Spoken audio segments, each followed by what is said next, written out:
Chapter 16. Well, that's all, said Kutuzov as he signed the last of the documents, and rising heavily and smoothing out the folds in his fat white neck he moved toward the door with a more cheerful expression. The priest's wife, flushing rosy red, caught up the dish she had after all not managed to present at the right moment, though she had so long been preparing for it, and with a low bow offered it to Kutuzov. He screwed up his eyes, smiled, lifted her chin with his hand, and said, "Ah, what a beauty! Thank you, sweetheart." He took some gold pieces from his trouser pocket and put them on the dish for her. "Well, my dear, and how are we getting on?" he asked, moving to the door of the room assigned to him. The priest's wife smiled, and with dimples in her rosy cheeks followed him into the room. The adjutant came out to the porch and asked Prince Andrew to lunch with him. Half an hour later Prince Andrew was again called to Kutuzov. He found him reclining in an armchair, still in the same unbuttoned overcoat. He had in his hand a French book which he closed as Prince Andrew entered, marking the place with a knife. Prince Andrew saw by the cover that it was Les Chevaliers du Cygne by Madame de Genlis. "Well, sit down here. Let's have a talk," said Kutuzov. "It's sad, very sad. But remember, my dear fellow, that I am a father to you, a second father." Prince Andrew told Kutuzov all he knew of his father's death, and what he had seen at Bald Hills when he passed through it. What they have brought us to!"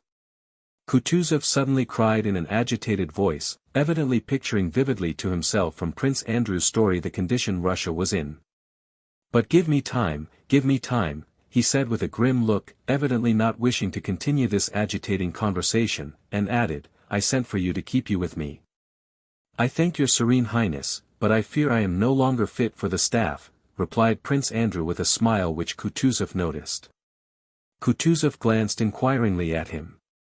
"But above all," added Prince Andrew, "I have grown used to my regiment, am fond of the officers, and I fancy the men also like me. I should be sorry to leave the regiment. If I decline the honor of being with you, believe me." A shrewd, kindly, yet subtly derisive expression lit up Kutuzov's podgy face. He cut Bolkonsky short. "I am sorry, for I need you. But you're right. It's not here that men are needed. Advisors are always plentiful, but men are not. The regiments would not be what they are if the would-be advisors served there as you do. I remember you at Austerlitz." Yes, I remember you with the standard," said Kutuzov, and a flush of pleasure suffused Prince Andrew's face at this recollection.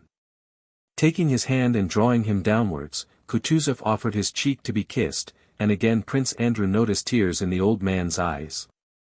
Though Prince Andrew knew that Kutuzov's tears came easily, and that he was particularly tender to and considerate of him from a wish to show sympathy with his loss, yet this reminder of Austerlitz was both pleasant and flattering to him. "Go your way and God be with you. I know your path is the path of honor." He paused. "I missed you at Bucharest, but I needed someone to send." And changing the subject, Kutuzov began to speak of the Turkish war and the peace that had been concluded. "Yes, I have been much blamed," he said, "both for that war and the peace, but everything came at the right time. Tout vint à point à celui que c'est attendre. And there were as many advisers there as here," he went on, returning to the subject of advisers, which evidently occupied him. "Ah, those advisers," said he. "If we had listened to them all we should not have made peace with Turkey and should not have been through with that war. Everything in haste, but more haste, less speed. Kamensky would have been lost if he had not died. He stormed fortresses with 30,000 men. It is not difficult to capture a fortress but it is difficult to win a campaign. For that, not storming and attacking but patience and time are wanted.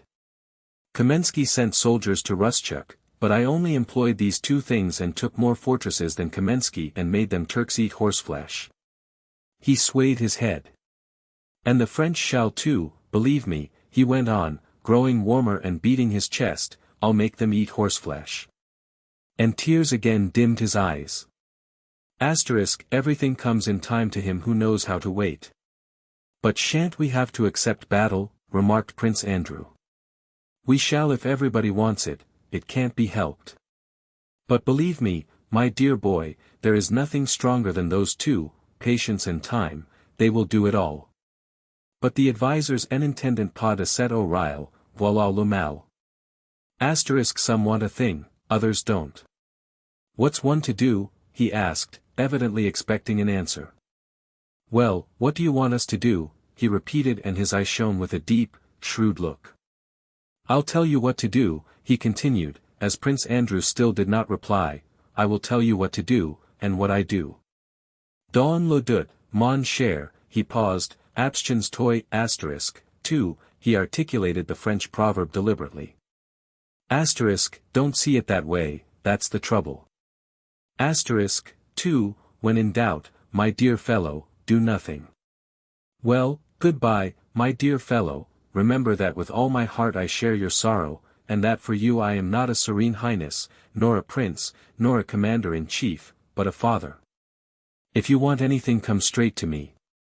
Goodbye, my dear boy. Again he embraced and kissed Prince Andrew, but before the latter had left the room Kutuzov gave a sigh of relief and went on with his unfinished novel, Les Chevaliers du Cygne by Madame de Genlis. Prince Andrew could not have explained how or why it was, but after that interview with Kutuzov he went back to his regiment reassured as to the general course of affairs and as to the man to whom it had been entrusted. The more he realized the absence of all personal motive in that old man, in whom there seemed to remain only the habit of passions, and in place of an intellect, grouping events and drawing conclusions, only the capacity calmly to contemplate the course of events, the more reassured he was that everything would be as it should. He will not bring in any plan of his own. He will not devise or undertake anything, thought Prince Andrew, but he will hear everything, remember everything, and put everything in its place. He will not hinder anything useful nor allow anything harmful. He understands that there is something stronger and more important than his own will, the inevitable course of events, and he can see them and grasp their significance, and seeing that significance can refrain from meddling and renounce his personal wish directed to something else. And above all, thought Prince Andrew, one believes in him because he's Russian, despite the novel by Genlis and the French proverbs, and because his voice shook when he said, "What they have brought us to," and had a sob in it when he said he would make them eat horseflesh. On such feelings, more or less dimly shared by all, the unanimity and general approval were founded with which, despite court influences, the popular choice of Kutuzov as commander-in-chief was received. Chapter 17. After the emperor had left Moscow, life flowed on there in its usual course, and its course was so very usual that it was difficult to remember the recent days of patriotic elation and ardor, hard to believe that Russia was really in danger and that the members of the English Club were also sons of the fatherland ready to sacrifice everything for it. The one thing that recalled the patriotic fervor everyone had displayed during the emperor's stay was the call for contributions of men and money, a necessity that as soon as the promises had been made assumed a legal, official form and became unavoidable. With the enemy's approach to Moscow, the Muscovites' view of their situation did not grow more serious but on the contrary became even more frivolous, as always happens with people who see a great danger approaching.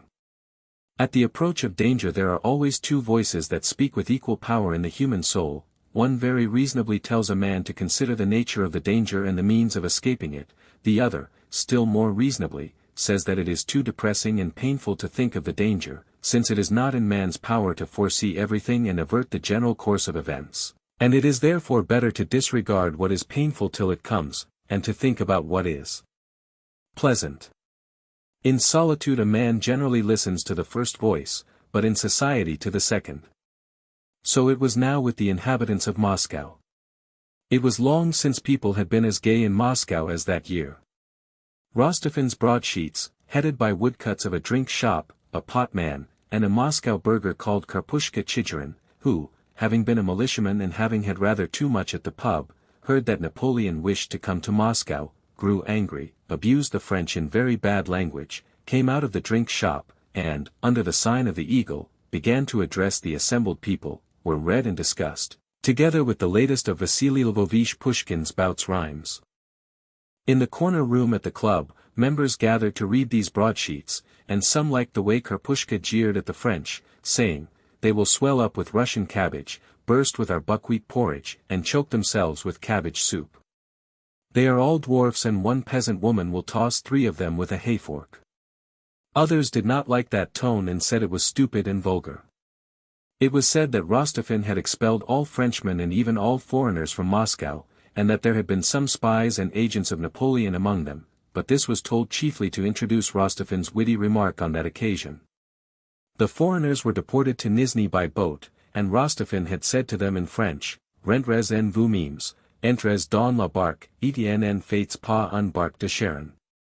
There was talk of all the government offices having been already removed from Moscow, and to this Shinshin's witticism was added, that for that alone Moscow ought to be grateful to Napoleon.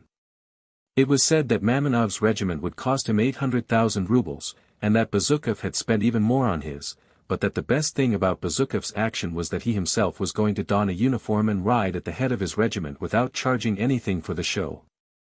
Think it over, get into the bark, and take care not to make it a bark of Charon. You don't spare anyone, said Julie Drobetskaya as she collected and pressed together a bunch of ravelled lint with her thin, baringed fingers. Julie was preparing to leave Moscow next day and was giving a farewell soirée. Bezukov est ridicule, but he is so kind and good-natured. What pleasure is there to be so caustique? A forfeit, cried a young man in militia uniform whom Julie called Mon Chevalier, and who was going with her to Nizhny. In Julie's set, as in many other circles in Moscow, it had been agreed that they would speak nothing but Russian and that those who made a slip and spoke French should pay fines to the Committee of Voluntary Contributions. Another forfeit for a Gallicism, said a Russian writer who was present. What pleasure is there to be, is not Russian. You spare no one, continued Julie to the young man without heeding the author's remark. For caustique, I am guilty and will pay, and I am prepared to pay again for the pleasure of telling you the truth. For Gallicisms I won't be responsible, she remarked, turning to the author, I have neither the money nor the time, like Prince Galitzin, to engage a master to teach me Russian. Ah, here he is, she added. Kwandon.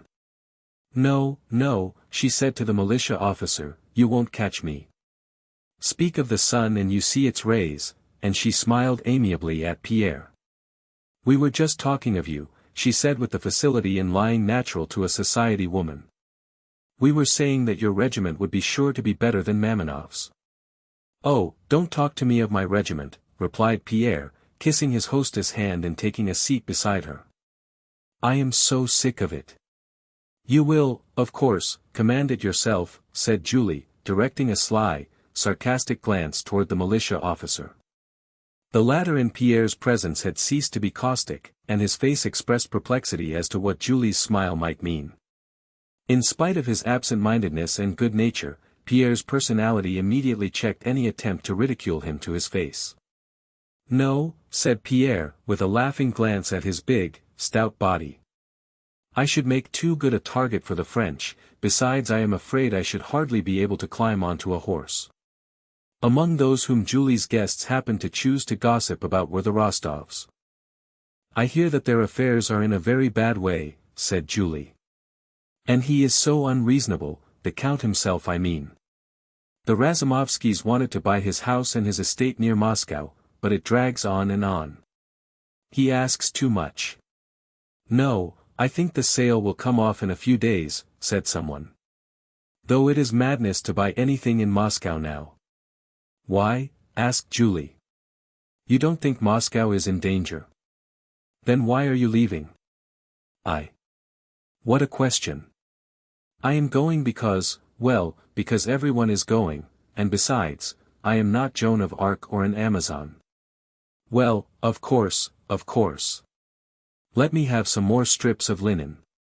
If he manages the business properly he will be able to pay off all his debts, said the militia officer, speaking of Rostov. A kindly old man but not up to much. And why do they stay on so long in Moscow? They meant to leave for the country long ago. Natalie is quite well again now, isn't she? Julie asked Pierre with a knowing smile. They are waiting for their younger son, Pierre replied. He joined Obolensky's Cossacks and went to Beloyot Surkov where the regiment is being formed. But now they have had him transferred to my regiment and are expecting him every day. The count wanted to leave long ago, but the countess won't on any account leave Moscow till her son returns. I met them the day before yesterday at the Arkarovs. Natalie has recovered her looks and is brighter. She sang a song. How easily some people get over everything. Get over what? Inquired Pierre, looking displeased. Julie smiled. You know, Count, such knights as you are only found in Madame de Souza's novels. What knights? What do you mean? Demanded Pierre, blushing. Oh, come, my dear Count. C'est la fable de tout Moscou. Je vous admire, ma parole d'honneur. Asterisk. Asterisk, it is the talk of all Moscow. My word, I admire you. Forfeit, forfeit, cried the militia officer. All right, one can't talk, how tiresome. What is the talk of all Moscow? Pierre asked angrily, rising to his feet. Come now, Count, you know. I don't know anything about it, said Pierre. I know you were friendly with Natalie, and so, but I was always more friendly with Vera, that dear Vera. No, madam. Pierre continued in a tone of displeasure, I have not taken on myself the role of Natalie Rostova's knight at all, and have not been to their house for nearly a month. But I cannot understand the cruelty. Excuse, asterisk said Julie, smiling and waving the lint triumphantly, and to have the last word she promptly changed the subject. Do you know what I heard today? Poor Mary Bolkonskaya arrived in Moscow yesterday. Do you know that she has lost her father? Asterisk, who excuses himself, accuses himself. Really? Where is she? I should like very much to see her, said Pierre. I spent the evening with her yesterday. She is going to their estate near Moscow either today or tomorrow morning, with her nephew. Well, and how is she? Asked Pierre. She is well, but sad. But do you know who rescued her? It is quite a romance. Nicholas Rostov. She was surrounded, and they wanted to kill her and had wounded some of her people. He rushed in and saved her. Another romance, said the militia officer. Really, this general flight has been arranged to get all the old maids married off. Katish is one and Princess Bolkonskaya another. Do you know, I really believe she is un petit peu amoureuse du jeune homme. Asterisk. Asterisk, a little bit in love with the young man. Forfeit, forfeit, forfeit. But how could one say that in Russian?